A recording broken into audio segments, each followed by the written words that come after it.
Welcome to Nanak classes. दोस्तों, Nanak classes के YouTube channel पे आपका स्वागत है। आज 20 अक्टूबर 2021 और 20 अक्टूबर 2021 के राजस्थान करंट अफेयर्स के क्वेश्चन बनते हैं। आज हम उनका डिस्कस करेंगे।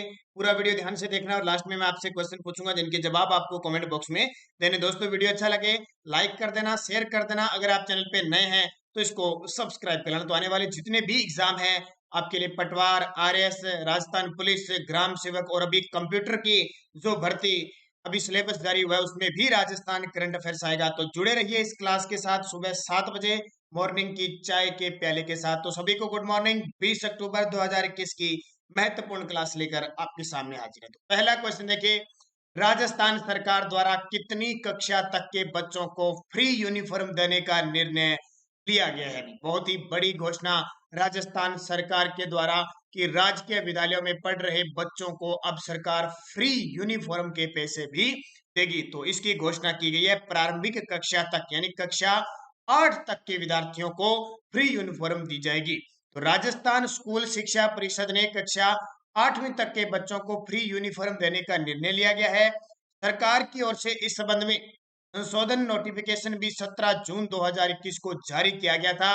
Rajasthan right of children to free and compulsory education rule 2021 यानी राजस्थान निःशुल्क अनिवार्य शिक्षा के अधिकार के तहत 2021 में संशोधन के तहत अब स्कूल यूनिफॉर्म को भी इसके दायरे में लाया गया है कि बच्चों को यानी किताबें पुस्तक तो दी जाती थी, अब क्या दिया जाएगा? यूनिफॉर्म भी फ्री दी जाएगी। इससे राजकीय विद्यालयों में नामांकन भी बढ़ेगा। और ये फ्री यूनिफॉर्म कैसे दी जाएगी? फ्री यूनिफॉर्म उनके पैसे उनके खाते में डलवाए जाएंगे, उनके अभिभावक के या उनके बच्चे के अगर कोई उनका बैंक खाता है तो उसमें डलवाए जाएंगे। तो इसकी घोषणा अभी हाल ही में राजस्थान सरकार ने शुरू की है और अब नए सत्र से इसकी शुरुआत होने जा रही है। तो इंपॉर्टेंट क्वेश्चन है, परीक्षा की दृष्टि से पूछा जा सकता है। कक्षा 8वीं तक के बच्चों को, क्योंकि 6 से 14 वर्ष के बच्चों को निःशुल्क अनिवार्य शिक्षा का अधिकार है। जैसे कि आपको पता है, जो 1986 की शिक्षा नीति के तहत अब जो नई शिक्षा नीति आई है 2000 के तहत, अब वो 6 से 18 वर्ष तक के बच्चों के लिए निःशुल्क अनिवार्य शिक्षा का अधिकार की घोषणा हुई है। तो उसमें आप 2020 की नई शिक्षा नीति के तहत लगातार परिवर्तन किए जा रहे हैं। World Book of Records, World Book of Records और Asia Chamber of Commerce and Industries की ओर से राज्य के किस डिजाइनर को सम्मानित किया गया? वर्ल्ड बुक ऑफ रिकॉर्ड यानी कोई रिकॉर्ड बनता है तो इस बुक में दर्ज होता है। और Asia Chamber of Commerce and industries, इनकी तरफ से राजस्थान के किस डिजाइनर को सम्मानित किया गया? तो धर्मेंद्र सिंह भल्ला को। किसको? धर्मेंद्र सिंह भल्ला। कौन है ये? जयपुर जिले के डिजाइनर है धर्मेंद्र सिंह भल्ला को सम्मानित किया गया। क्यों किया?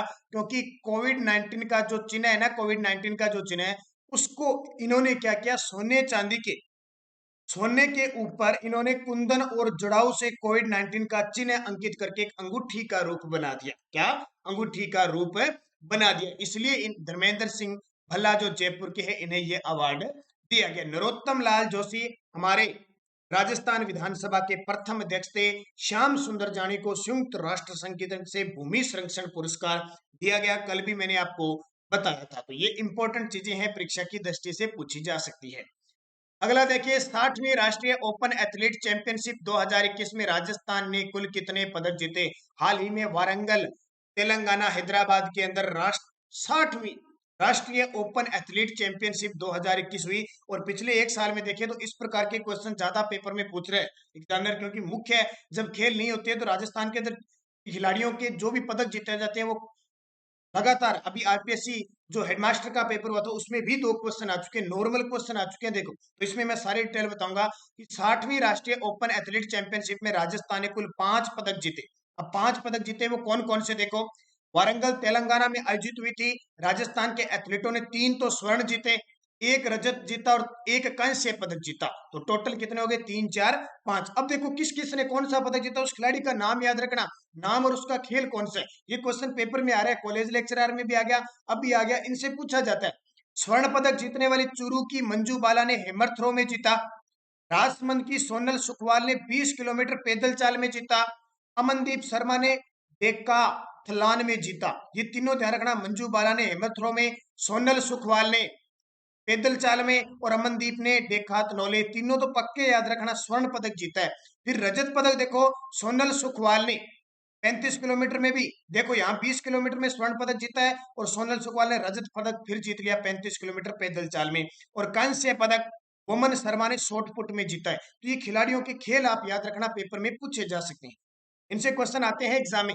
राष्ट्रीय 8वीं राष्ट्रीय ओपन एथलेटिक चैंपियनशिप में राजस्थान ने 5 पदक जीते। अगला, सुनील माथुर द्वारा रचित प्रथम काव्य संग्रह विचारों के द्वंद्व का विमोचन किसके द्वारा किया गया? सुनील माथुर द्वारा रचित प्रथम काव्य संग्रह, इनका विचारों के द्वंद्व का विमोचन किसके द्वारा किया गया? तो डॉक्टर सीपी जोशी, वर्तमान राजस्थान विधानसभा जो हमारी है 15वीं विधानसभा, उसके अध्यक्ष है डॉक्टर सीपी जोशी, उनके द्वारा सुनील माथुर की जो प्रथम काव्य संग्रह विचारों के द्वंद्व का विमोचन किया गया। इस काव्य ग्रंथ में सम्य की एक नई पहल से लेकर जीवन के विभिन्न प्रसंगों को संभावित करते हुए 25 कविताओं का इसमें संकलन किया गया। सम्य की एक नई पहल से लेकर नया स्टार्टिंग जो काम भी होता है समय के अनुसार, उसमें विभिन्न प्रसंगों को संभावित करते हुए, सम्मिलित करते हुए, यानी सम्मिलित है, ठीक है, सम्मिलित करते हुए 25 कविताओं का संकलन किया गया। तो कल हमने एम वेंकैया नायडू ने, जो हमारे राजस्थान के राज्यपाल है कलराज मिश्र, उनकी संविधान जो बुक थी संविधान के ऊपर आधारित, वो पुस्तक का विमोचन किया था। उदयलाल अंजना ने, कल हमने एक पुस्तक की बात की थी, उदयलाल अंजना ने एक पुस्तक का विमोचन किया था जिसका नाम था, उन्होंने कल एक पुस्तक थी डॉक्टर लीला पुरुषोत्तम शर्मा की राजस्थान कोऑपरेटिव, उसका विमोचन किया। भूपेंद्र सिंह यादव वर्तमान में आरपीएससी के अध्यक्ष हैं। राजस्थान में ग्रीन टैक्स से 2019-20 में कितना राजस्व अर्जित किया गया? बहुत इंपॉर्टेंट है। ग्रीन टैक्स, पर्यावरण के क्षेत्र में ग्रीन टैक्स लिया जाता है ना, तो 2019-20 की अब रिपोर्ट आई है, उसमें राजस्थान को कितना राजस्व प्राप्त हुआ है, कितनी राशि राजस्थान ने अर्जित की है? तो 218.47 करोड़ राजस्थान को ग्रीन टैक्स से 2019-20 में प्राप्त हुआ है। तो प्रदेश में प्रदूषण नियंत्रण के लिए राजस्व एकत्रित करने के उद्देश्य से वाहन पंजीकरण में ग्रीन टैक्स वर्ष 2006 में लगाया गया। पर्यावरण के क्षेत्र में वाहन में टैक्स दिया जाता है ना, पर्यावरण का अलग से ग्रीन टैक्स लिया जाता है, आपको पता होगा, जो वाहन रखते हैं आपको पता होगा। तो राजस्थान परिवहन आधारभूत विकास निधि का गठन हुआ था 29 फरवरी 2012 को, यानी इस टैक्स का जो सारा भी है, ये एक निधि स्पेशल टैक्स बनाया गया जो पर्यावरण के क्षेत्र में काम लिया जाता है, टैक्स लिया जाता है और फिर उसके लिए एक कोष बना दिया गया जिसका नाम है राजस्थान परिवहन आधारभूत विकास निधि गठन, ठीक है, उसमें वो जमा होता है और पर्यावरण के क्षेत्र में उसको लगाया जाता है। प्रदेश में ग्रीन टैक्स के रूप में वर्ष 2019-20 में 218.47 करोड़ अर्जित किए गए। ध्यान रखना, 2019-20 में इतना किया गया था और 2018-19 में 173.15 करोड़ था और उससे पहले 2017-18 में 197.17 करोड़ था। तो ये इंपॉर्टेंट है। तो इसकी शुरुआत कब हुई थी पंजीकरण में ग्रीन टैक्स? ये 2006 से लिया जा रहा है। पीडीएफ हमारी टेलीग्राम पर नाना क्लासेस राजस्थान करंट अफेयर्स नाम से एक ग्रुप बना हुआ है, वीडियो के डिस्क्रिप्शन में लिंक है, वहां से भी आप जाके पीडीएफ हमारी खरीद सकते हो। इंपॉर्टेंट है, कोई भी लिंक, कोई भी सूचना आपको प्राप्त हो जाती है। कंप्यूटर का सिलेबस जारी हो चुका है, जो भर्ती 11 के 12,000 आसपास आएगी, 10-11,000, उसमें सिलेबस में राजस्थान करंट अफेयर्स भी है, तो आप अच्छे तरीके से पढ़िए।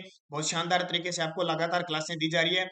इसके अलावा ध्यान रखना, जो स्पेशल बीएसटीसी करना चाहते हैं उसके लिए वो नोटिफिकेशन जारी हो चुका है, फॉर्म अप्लाई होने शुरू हो चुके हैं, तो आप वो भी टेलीग्राम पे मैंने आज पीडीएफ डाल दी, तो जरूर देखें उसे।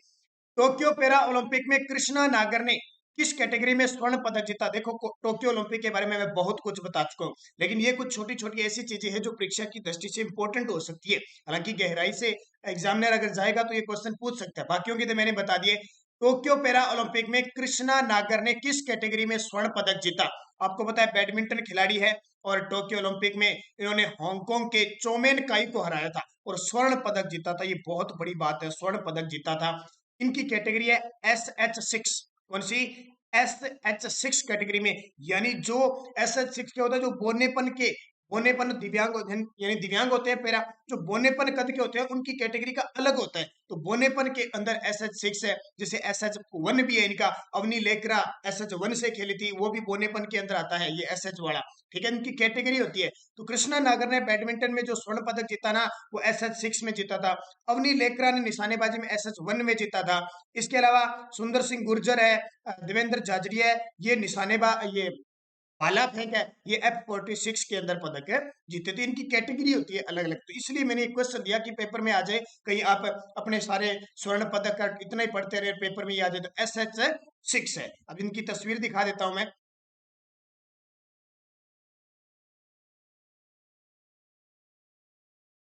ये शायद अलग से आई नहीं, आपको पहले तस्वीर दिखा दी गई है। अब पिछले वीडियो के क्वेश्चन क्या थे देखो। राजस्थान सतत विकास लक्ष्य 2021 में शीर्ष रैंक पर कौन सा जिला रहा? कोटा जिला रहा। भी ये याद रखना बहुत इंपॉर्टेंट है। और 2020 की जो रैंकिंग थी उसमें झुंझुनू रहा था। ये क्वेश्चन आते आते हैं एसडीजी सस्टेनेबल डेवलपमेंट गोल्स 17 लक्ष्य इसके अंदर है और 2030 तक इनको टारगेट को प्राप्त करना है। हर साल विश्व राष्ट्र स्तर पर और राज्य स्तर पर इनकी रैंकिंग जारी होती है। अगला देखिए, आपको जवाब कमेंट बॉक्स में देना है। संयुक्त राष्ट्र द्वारा भूमि संरक्षण का सर्वोच्च पुरस्कार राजस्थान के किस पर्यावरणविद को दिया गया? यानी संयुक्त राष्ट्र संघ का भूमि संरक्षण का सर्वोच्च पुरस्कार है वो राजस्थान के किस पर्यावरणविद को दिया गया? प्रोफेसर श्याम सुंदर जानी, श्याम सुंदर पालीवाल, सुरेंद्र अवाना, सुंदरलाल बहुगुणा। सही जवाब आपको कमेंट बॉक्स में देना है। नेक्स्ट डोज थी जिसका जवाब आपने कमेंट बॉक्स में दिया था। देव उठनी ग्यारस कब बनाई जाती है? तो कार्तिक शुक्ल ग्यारस को बनाई जाती है। अब इसके साथ मुझे कमेंट में जवाब दे देना देवशैनी ग्यारस कब बनाई जाती है? क्वेश्चन दोनों आते हैं इसलिए मैं देखो यहाँ तो उठ गए कार्तिक शुक्ल ग्यारस को, देवशैनी ग्यारस कब बनाती है? अब देख लो 4 महीने पहले बनाई जाती है, यानी 4 महीनों के लिए देवशैनी यानी देव सो जाते हैं, विष्णु भगवान सो जाते हैं। तो देवशैनी ग्यारस कब बनाई जाती है ये कमेंट करके बताओगे सारे। कोलायत में कपिल मुनि का मेला कब लगता है? तो कार्तिक पूर्णिमा को लगता है कोलायत में। पुष्कर का मेला भी लगता है, हाल ही में पुष्कर मेले को अनुमति दी है। घग्गर नदी का उद्गम कहां से होता है? तो हिमाचल की शिवालिक श्रेणी की कालका पहाड़ी से होता है, पंजाब हरियाणा में बहती हुई राजस्थान में हनुमानगढ़ में प्रवेश करती है, तलवाड़ा में और फिर भटनेर दुर्ग तक आती है। ज्यादा बारिश होने से सूरतगढ़, अनूपगढ़ और पाकिस्तान के फोर्ट अब्बास तक चली जाती है। कांकरे नदी का संबंध किस जिले से है? तो जैसलमेर से। इस कांकरे नदी को मसूरदी नदी भी कहते हैं, जो जैसलमेर के कोटरा गांव से निकलकर एक भुज झील का निर्माण करती है और मीठा की खाड़ी में लुप्त हो जाती है। लगभग इसकी लंबाई मानी जाती है 17 किलोमीटर, जो राजस्थान में आंतरिक प्रवाह की सबसे छोटी नदी है। और सलेमाबाद किस नदी के किनारे है? रूपनगढ़ नदी किनारे। रूपनगढ़ नदी सलेमाबाद अजमेर से निकलती है और जयपुर में बहते हुए सांबर झील में जाकर गिर जाती है। इसमें निम्बारक संप्रदाय का जो मुख्य पीठ है वो इस्लामाबाद रूपनगढ़ नदी के किनारे स्थित है। तो ये सारी इंपॉर्टेंट बातें, पांचों क्वेश्चन कमेंट बॉक्स में आप सभी विद्यार्थियों ने जवाब दिया, आप सभी को हार्दिक शुभकामनाएं। अब नेक्स्ट देखिए, कोटा शहर किस नदी के किनारे है? मैं टॉपिक वाइज लेके जा रहा हूँ, ये हो रहा है एक समझ लो, एक टॉपिक आगे तो एक ही आ गया। कोटा शहर किस नदी के किनारे है? कवि बिहारी किसके दरबारी कवि थे? कवि बिहारी। महाराणा प्रताप की मृत्यु, कवि बिहारी किसके दरबारी कवि थे? और 30वां बिहारी पुरस्कार किसे मिला वो भी कमेंट में कर देना ताकि याद रहे आपके। महाराणा प्रताप की मृत्यु कब हुई? राजस्थान एकीकरण के समय सबसे बड़ी रियासत क्षेत्रफल की दृष्टि से कौन सी थी?